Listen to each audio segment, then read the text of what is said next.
Good morning. We are in the middle of Kuf Amud Aleph 100a.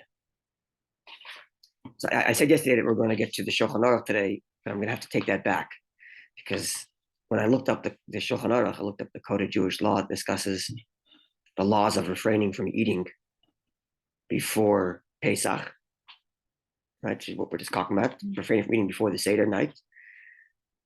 And so when I started reading it, I realized that there's in 6 or 7 pages of Kuf Zayin, the Gemara is going to come back to discussing it.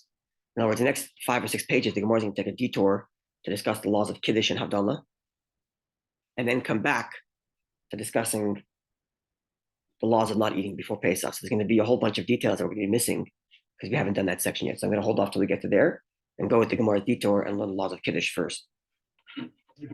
So we're going to put a pin in that. But all the questions we discussed yesterday about how much to eat, when to eat, what we're allowed to eat, what not allowed to eat, all that's going to be discussed when we get to Kuf Zayin and then to the Kodesh Law. Good morning. Speaking of the general. Yeah.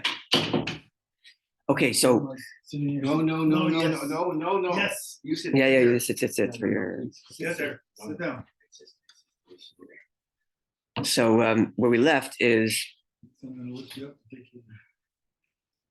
the Gemara concluded like this: that there are 2 separate disputes and 2 separate discussions on hand.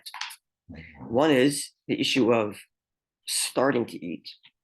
That's one dispute. May one begin eating before Shabbos after the 9th hour, or before Pesach after the 9th hour? May one begin a meal? That was question number 1, of which we concluded that at Pesach, everyone agrees no starting a meal after the 9th hour. That discussion is going to come back up on page 107.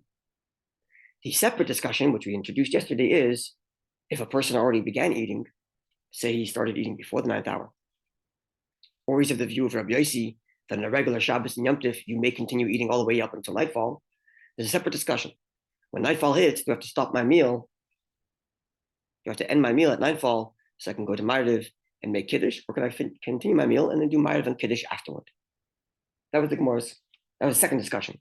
So that second discussion is going to become the detour, discussing the laws of Kiddush in general. And the same thing, Havdalah. A person begins his meal Shabbos afternoon, and he keeps on going. So for bringing, so it keeps on going all the way till nightfall. Does he have to stop his meal at nightfall to make Havdalah or not? Right? So we're going to take a detour on the laws of Kiddush and Havdalah, and then come back to the first discussion, which was not starting a meal after the 9th hour on Erev Pesach. Clear that this is the trajectory. But to eat in Shabbos, is that called a meal? Well, in Chabad we don't wash, but for the classic halachic Jewish observance is yes, wash b'shal Shabbos. So are these detours are these supposed to be arguments in support of? So or are they just it was introduced. Okay, random. not random, but tangentially introduced because the Gemara is trying to demonstrate how there is a dispute between Rabbi Yehuda and Rabbi Yossi regarding Erev Pesach in one regard, namely in whether you have to stop your meal. But there's no dispute that you shouldn't start your meal after the 9th hour. That's why it was introduced.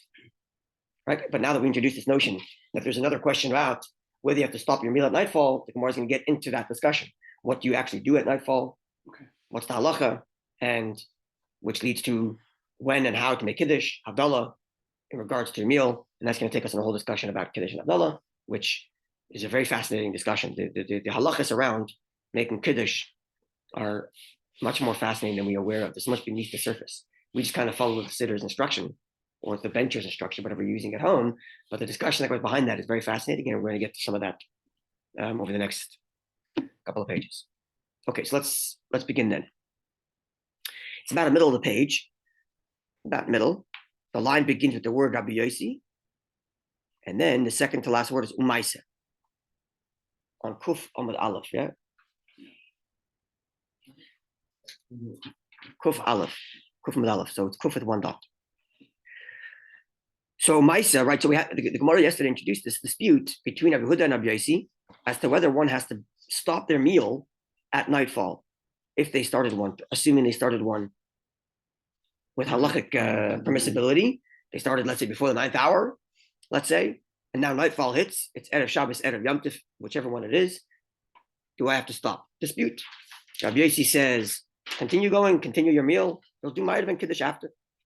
And Rabbi Yehuda says, no, you got to stop your meal, which presumably means you got to clean the table, bench. We'll get to the discussion exactly what Rabbi Yehuda expects, but presumably that means clear the table, bench, stop your meal, Ma'ariv, Kiddush, and then do your next meal for Shabbos. That would be Rabbi Yehuda's position, whereas Rabbi Yossi's position is keep on going. And when you're done, and then you'll make Kiddush, then you'll do Abdullah. Yeah? What are you going to say, Alan? We say Mara, we say Mara. Sure. Yeah. But this could be a meal in shul. Yeah, this could be a meal in shul too, in theory. Or you have a minion at your table, or you're davening alone, whichever. Okay, so the Gemara now, the Mishnah tells us like this, the Mishnaic text that we introduced, which tells us about this other dispute about stopping the meal at nightfall, says as follows. Ma'aseh Rabbi Shimon ben Gamliel. There's a story of Rabbi Shimon ben Gamliel. Rabbi Shimon ben Gamliel, of course, is on the line of the Nasi, the leader of the Jewish people, which is in the the era when there's no more kings, Second Temple era. The highest office, at least from a Torah religious perspective, was the office of the Nasi, the office of the prince, as it was called. First with the pairs, the Zugos, and then all the way down to Hillel the elder. And Hillel the elder started a line, as we discussed a number of times, that went all the way down to Babylonia for centuries. And Rabbi Shimon ben Gamliel, Rabbi Yehuda, they're all on that line. So Rabbi Shimon ben Gamliel, which means this is the leader of the Jewish people from the religious halachic perspective, meaning there were kings, but they were the corrupt kings that we talked about earlier, that we talked about in Saita. Okay, so Rabbi Shimon ben Gamliel is sitting, and according to the parentheses here, Rabbi Yehuda is sitting there too. Rabbi Yossi and Rabbi Yossi. So Rabbi Shimon ben Gamliel, Rabbi Yehuda, and Rabbi Yossi are sitting around. They were sitting at a meal in Akko. The word here is mesubin, right? That's the word we used to describe for reclining. So obviously they were sitting on these aristocratic half-bed chairs, the divans, while they're enjoying their beautiful meal. The Kiddush Aleim Hayoim, and the day became holy upon them, meaning Yom Tov started, or Shabbos. We don't know which occasion it is, but Kiddush Aleim Hayoim, the day became holy. So they were having a meal, and night comes. Now, if Rabbi Yehuda is sitting there, presumably they started before the 9th hour when Rabbi Yehuda says that you're allowed to. And the meal went all the way in. They're discussing Torah, they're farbringing, whatever they're doing, and it's now nightfall. So Amalei Rabbi Shimon ben Gamliel. Rabbi Shimon ben Gamliel said that Rabbi Yossi to Rabbi Yossi, he refers to him as Berebi. Berebi is an accolade, which Rashbam translates to mean the Gadol Hador, the great amongst the Jews. He's referring to him in the honorific title of Gadol Hador, the great one. Of that generation. Even though he himself is the Nasi, exactly. He's the official, he holds the office of leader, but he's referring to Rabbi Yossi as the dynamics here are very interesting, right? This is Rabbi Shimon ben Gamliel, the one who was deposed and then replaced temporarily, and the controversy about his deposition was actually around Rabbi Yossi, right? And right, it was Rabbi Yossi. I think it was Rabbi Yossi. He demeaned him in some way. That's right. But he's referring to him as Berebi. Honorific. It's an interesting dynamic going on here.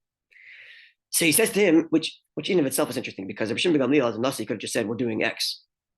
But he turns to his friend and asks him, would you be okay with doing such and such, as we'll see. Berebi, Mr., our leader, our great one. Retzoncha, is it your will? Nafsik, like if you're okay with it, Nafsik will stop. We'll stop our meal, because now it's nightfall. The Nechosh, and we will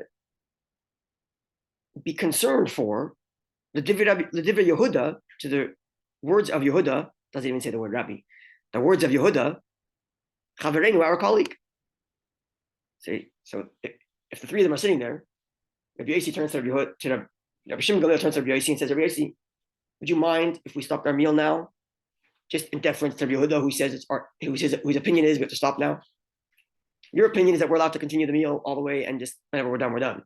But if you're okay, can we stop and just be respectful of Rabbi Yehuda's opinion? He's sitting, we might as well, right? It's not like you're against stopping the meal, you just say you're allowed to. So out of deference for Rabbi Yehuda, who presumably is sitting right here, let's stop the meal. It's like some sort of form of etiquette happening. That's correct.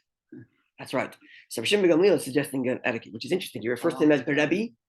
He refers to him as Rabbi, this beautiful, this honorific, and then says Yehuda, our friend, not even Rabbi Yehuda, our friend. Because he's on his side, and he's supporting his Rabbi side. Shimon ben Gamliel is not supporting anyone. Doesn't Well, seem like. he's suggesting to Would you mind? start the, Ritzoncha, would you mind if we stop the meal now? No, he's not ruling accordingly. no, He's just no, saying, would you mind, in deference to his opinion, because he's here. Let's just assume he's there, according to the parentheses there, yeah? Interesting little thing. So Amar Loi, Rabbi Yossi says back to Rabbi Shimon ben Gamliel, I'm sorry, I can't acquiesce. Why?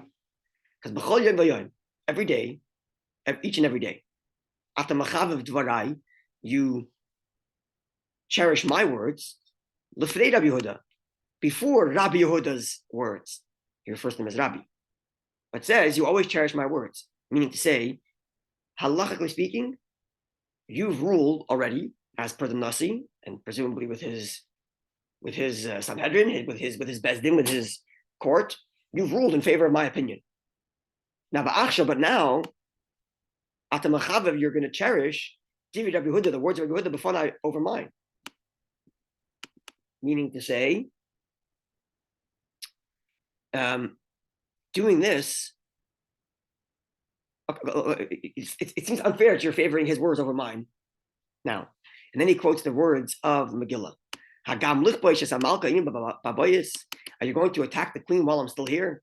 Right. This is the words of Achashverosh when he goes out during the meal when it's just the three of them. Achashverosh, Esther, and Haman. And Esther reveals the news that Haman is trying to. And Achashverosh goes out, comes back, and he sees Haman pleading with Achashverosh, thinks that he's attacking her, and says, "You're attacking the queen even while I'm here."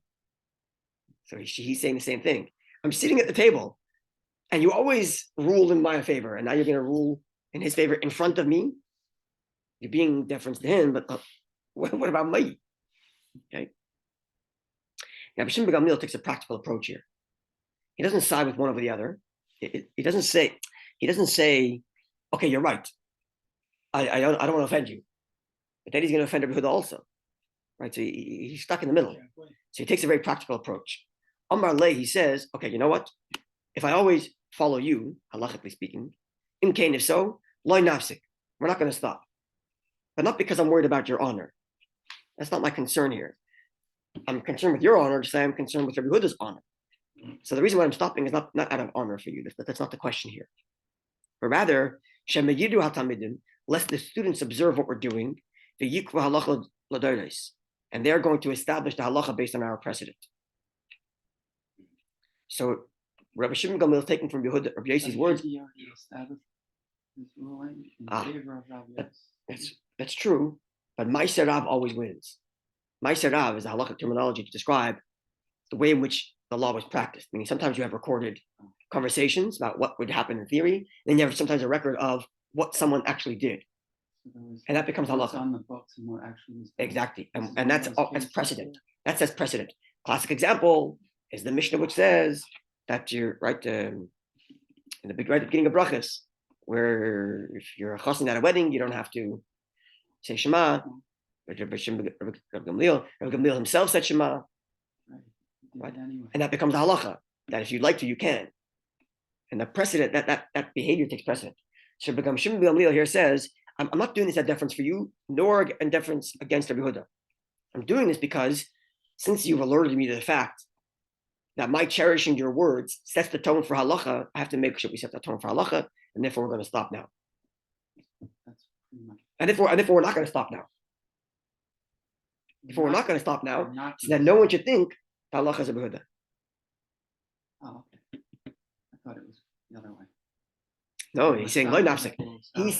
He was asking, do you mind if we stop out of deference to Rabbi Yehuda?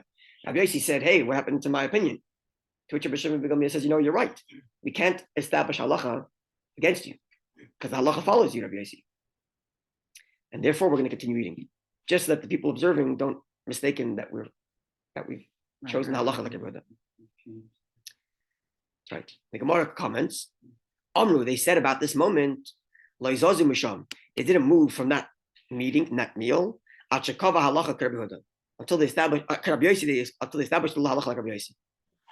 So what happened to the Yehuda? Did he eat? He was supposed to stop. That's a good question. And if he's there, I'm going to imagine that he ate. Right, he's not going to. Right? Because the other The other, because the whole story of Rabbi Shimon Gamliel being deposed was because someone, Rabbi Yossi, followed his own opinion as opposed to his opinion, as opposed to the opinion of the majority. Right? There's other stories like that in the Gemara, where one sage, Alter mentions in Tanya, in Geras HaTshuva, that there was a sage who ruled one way, but the majority of his colleagues ruled a different way, and he once saw his neighbor follow his opinion. He didn't stop her, and as a result, he felt so bad about it, he fasted until his teeth became black. That's the Gemara's expression. He fasted until his teeth became black in repentance for not stopping his neighbor from doing that which the majority ruled against him. Because once the majority rules, that becomes the halacha. Personal opinion aside, I follow the majority. So I'm going to continue. There's no other comment from the Gemara afterwards as to, reprimanding Rabbi Yehuda for not following the halacha. I'm going to imagine that he continued eating.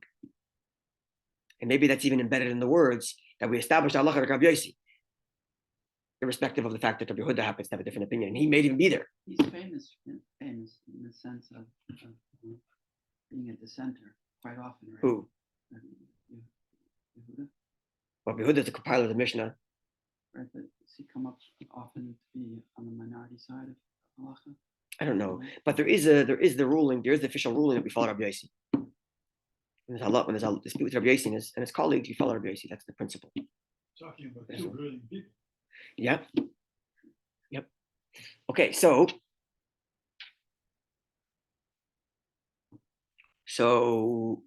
they said the halacha is Rabbi Yossi.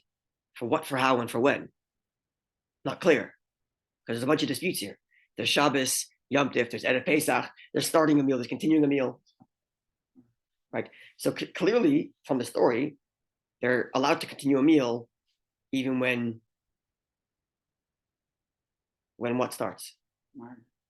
When what starts? A regular Shabbos? We're going to find out soon that a regular Shabbos, you don't have to stop. That's the issue. Right?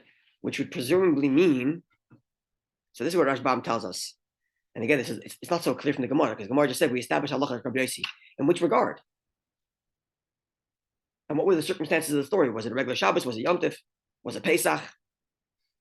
It's not quite clear.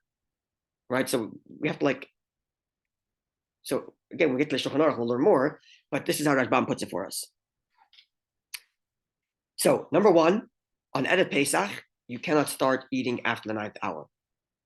It's forbidden to eat after the 9th hour. That's clearly the case, because we have our Mishnah which states so without any opposing view, and we had Rav Huna who said that everybody agrees on that. Okay, so that's that. But on Erev Shabbos and Erev Yom Tif, you may eat from the 9th hour onward. Right, as per Rabbi Yossi's view. Rabbi Yossi's view is always taking. That's halacha for Rabbi Yossi. That's right. And therefore, even to begin your meal after the 9th, you're allowed to, as we're going to learn soon. Now, when it comes to stopping the meal, on Erev Pesach, we follow Rabbi Yehuda, where you have to stop the meal at nightfall, even if you started before the 9th hour. Only for Erev. Say again? Only for Erev Pesach. Only for Erev Pesach. Now, what about Erev Shabbos and Yom Tif? Notwithstanding the fact that the Gemara just said we follow Rabbi Yossi, the halacha doesn't follow Rabbi Yossi completely. And this is the Gemara's detour to tell us what the actual halacha is. Because even though the Gemara just said we established halacha like Rabbi Yossi, and the discussion at hand is continuing the meal, which would imply that you're allowed to continue your meal on a regular Shabbos and Yom Tif, assuming this is not Pesach. Because Pesach, you stop your meal, clean up, and start your Seder. Or that might have then start your Seder. Right? When it comes to Erev Shabbos and Yom Tif, we don't completely follow Rabbi Yossi and just continue your meal wantonly until you're done. So what do? Continues the Gemara. Rabbi Yehuda Mar Shmuel. Rabbi Yehuda said the name of Shmuel. Rabbi Yehuda and Rabbi Shmuel. This is Rabbi Yehuda, not Rabbi Yehuda. And he's speaking in the name of Shmuel. So this is already decades later, perhaps, in Babylonia, post-Mishnaic era, Rabbi Yehuda speaking in the name of Shmuel. Ein halacha, with regard to Erev Shabbos and Erev Yom Tif, when you're eating your meal, so we established you follow Rabbi Yossi and that you're allowed to start your meal after the 9th hour. That we established. Right? The only time we're following Rabbi Yehuda This goes back to Mishnah. That's right. The only time we're following Rabbi Huda is at a Pesach, that you shouldn't start your meal before the 9th hour, and that you stop your meal at nightfall. So at a Pesach is the only time Rabbi Huda wins. Otherwise, you follow Rabbi Yossi. So you're allowed to eat your meal on Erev Shabbos, but when it comes in the afternoon after 9th hour, but when it comes to what you do at nightfall, ein halacha, the halacha does not follow. Lo Rabbi Huda, we don't follow Rabbi Huda, who says stop your meal at nightfall on a regular Shabbos. But like Rabbi Yossi, nor do we follow Rabbi Yossi, who said continue your meal without any problem all the way till you're done and bench and do kiddush after. So what do you do? Ella, rather, here's the halacha: Poiris mappa mekadosh. The poiris mappa means you spread out a cloth and you make kiddush, which means mid-meal, you've washed, you had challah, you're eating a meal. Mid-meal, you take out a cloth, cover your challah, make kiddush, uncover the cloth, and keep your meal going. Sort of an interruption. That's right. So it's not exactly like Rabbi Yossi, It's not but it clean. leans to Rabbi Yossi. It leans to Rabbi Yossi in that Rabbi Huda says you got to stop, to bench, finish your meal, done. Presumably, as Tosfos puts it for us, even though there are disputes as to whether in Rabbi Huda's view what you have to do. But in Tosfos' view, and this is what we'll go with, and again we'll get more details in the Shulchan Aruch, you bench, stop your meal, done. In Rabbi Huda's view. Rabbi Yossi's view is keep going, no problem. Now the Gemara here is not fully like, It's like a hybrid. it's kind of like a hybrid. It leans to Rabbi Yossi because your meal is continuing, but you pause your meal in the middle, cover the bread, make kiddush, and then keep your meal going. This is the halacha till this very day. Now, as I mentioned yesterday, not recommended practice, because as we're going to see from the Shulchan Aruch and we're going to see from the Gemara, it's very complex exactly how you do this, when you can do this, what you're allowed to do, what you're not allowed to do.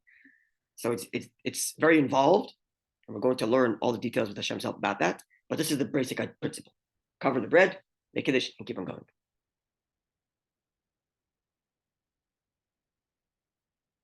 Okay, so a few more lines just to close up this little discussion. That's just for adults or for kids? Presumably for everybody. I should add something. The better option would be if you're starting a meal early and you know it's starting before Shabbos officially starts. They're both for families.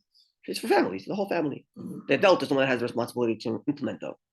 Right? The better option would be, practically speaking, if you're taking Shabbos before it's nightfall and you know nightfall is going to happen during your meal, the better option is to make Kiddush at the beginning of the meal and accept Shabbos in Kiddush. Kiddush can be the way in which you take on Shabbos. In the same way your wife lighting candles is the manner in which she takes on Shabbos, you making Kiddush would be the way to do that. So in theory, the best, if you're at, let's say you're invited to a meal where your family's having a meal and it's at dinner time for kids and it's way earlier when Shabbos starts, right? But you want to give the kids Kiddush. You don't want to like have just a regular supper on a Friday afternoon. So the right thing to do would be, of course, if the shul is taking on Shabbos early and you can daven ma'ariv in the shul before you go to your family meal, do that. If that doesn't work out either, and family takes precedent, so what you do is your wife would light Shabbos candles just before the meal starts. Then you would make Kiddush. And as you're making Kiddush, you are accepting Shabbos upon yourself. The same way you would be taking Shabbos upon yourself had you been davening ma'ariv now. Right? So you're making Kiddush. And then you appoint someone else to remind you to daven ma'ariv when the meal's over. And that's it. Kabbalah Shabbat. Full Kabbalah Shabbos after davening, after I heard after your meal. You're supposed to wash until after you say Shema. Only because you're afraid you might forget the Shema. Here it's much before the Shema time starts, because it's middle of the day. Oh, so if it's much more before the time, Correct. you're allowed to wash. Right. But you still don't want to forget Shema or Ma'ariv. No, So you appoint someone, please remind you. That's it. Or even in theory, even more, if the late minyan here is after your meal is over, you can make Kiddush with your family. And in that Kiddush, you accept Shabbos upon yourself. And when you're done the meal, come to shul here to daven with late minyan. If it's after your meal, which in the summer, sometimes it is, 9 o'clock at night, whatever. You can come here after your meal's done. 3 hours after you started Shabbos already. And right, but you take on Kiddush you take on Shabbos with your Kiddush. You do so before nightfall. Once it hits Shkia, once it hits candlelighting time, that becomes another problem. You shouldn't be eating in that gray zone. Like either you're taking Shabbos in early or you're taking Shabbos in late. You do it till after. But if you start early enough, you make Kiddush and you take on Shabbos for that. Is that because of the 7th hour issue? Because you don't know if you're in Shabbos already or if you're not in Shabbos. Ah.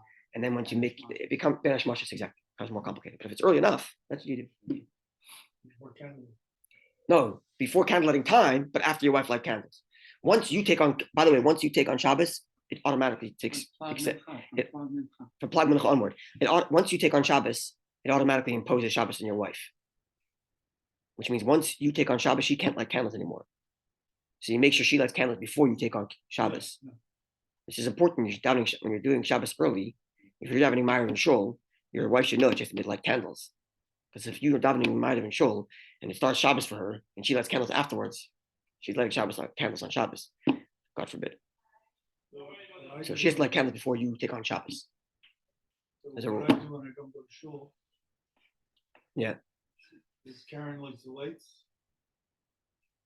And then we get on shop, then I get on shop. Yeah, that's it. Exactly. Exactly right. Exactly right. So in the case I'm describing, instead of davening, because you're with your family, you're making kiddush. And appoint your wife to remind you to daven after the meal is over. And you'll remind each other to daven Ma'ariv, Kabbalah Shabbos, and everything after the meal is over. Again, this is not the optimal. I'm doing this because I'm suggesting this because you don't want to Just for compromise family, your family integrity by running off the shul and missing half the Shabbos meal. With your right, you don't want to, God forbid, do that.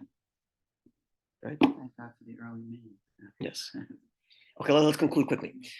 The Gemara says, Amy, is this the case? That Shmuel is of the view that instead of stopping your meal, you just cover the bread and make kiddush. Poides mappa. Amy, is that the case? Second to last line on Kuf Amud Aleph. Va'omar Rav Tachlifa Rav Bar Avdimi. Rav Tachlifa, son of Avdimi, said, Omar Shmuel, the name of Shmuel. And again, Shmuel speaking now again. Kashem shemafsikin lekiddush. In the same way, you'd have to stop your meal to make kiddush. Kach, so too, top of Kuf Amud Beis. Mafsikin lahavdalah, you would stop your meal to make havdalah. End quote.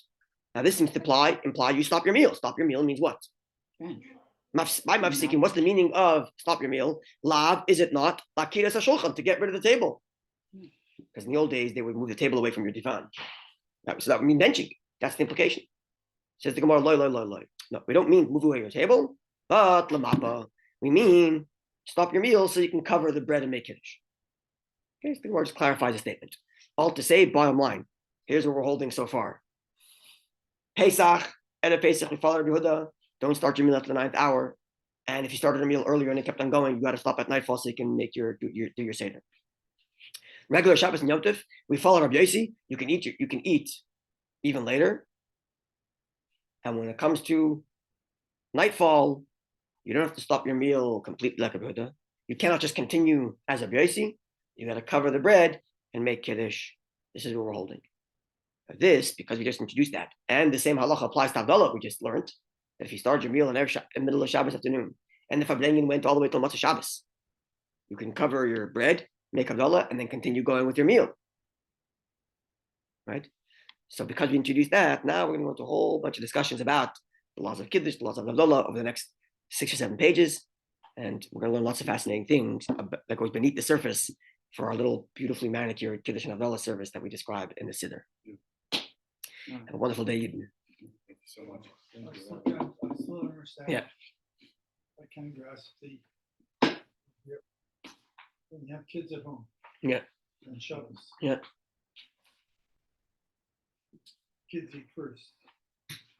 Kids are gonna eat twice. They eat before Shabbos. Yes. And they eat Shabbos. You don't have to stop them from eating. These halachas don't apply to kids. It's for adults, right?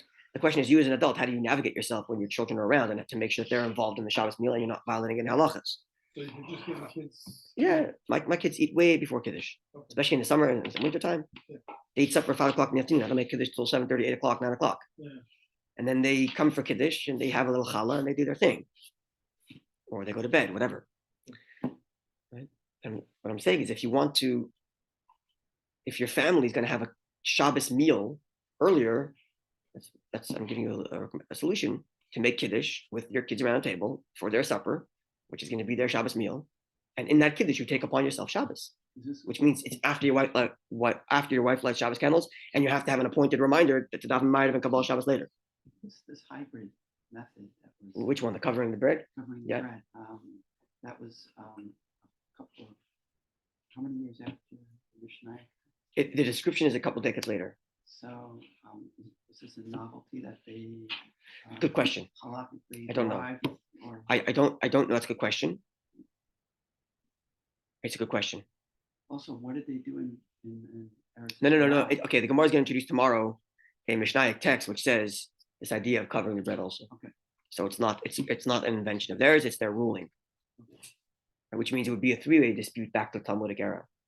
Stop completely, keep on going, or cover the bread. And we're ruling with that cover the bread view, even though again it leans towards Rabbi Yossi. Okay, wonderful day, everybody. Thank you very much. Thank you.